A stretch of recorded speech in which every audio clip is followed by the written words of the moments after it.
আপনার প্রতিবেশীরা যদি ভালো না হয়, সেখানে আপনি কখনোই শান্তিতে বসবাস করতে পারবেন না। কারণ ওই প্রতিবেশীরা আপনাকে প্রতিনিয়ত আপনার সংসারে ঘুণ ধরাতে সাহায্য করবে। এটা আমরা অস্বীকার করতে পারি না। হয়তো হাতে গোনা কয়েকটা প্রতিবেশী ভালো হবে, তবে ম্যাক্সিমাম প্রতিবেশী খারাপ। তারা কখনোই চায় না পাশের বাড়ির লোক শান্তিতে থাক, ভালো থাক। এটা আমি নিজে দেখেছি এবং নিজে উপলব্ধি করেছি।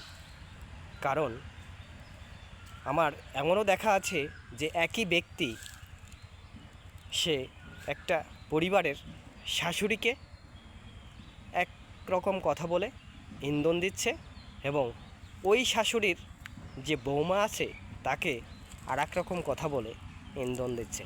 দুজনের মধ্যে একটা তিক্ত সম্পর্ক তৈরি করে দিচ্ছে ওই তৃতীয় ব্যক্তি। আমরা যতদিন না প্রত্যেকটা ব্যক্তি এই জিনিসগুলা বুঝতে পারবো, ততদিন আমাদের পরিবারের দ্বন্দ্ব, পরিবারের অশান্তি কখনোই যাবে না। তৃতীয় কোনো ব্যক্তির কথা শুনে আপনার সংসারে কখনোই অশান্তি ধরাবেন না।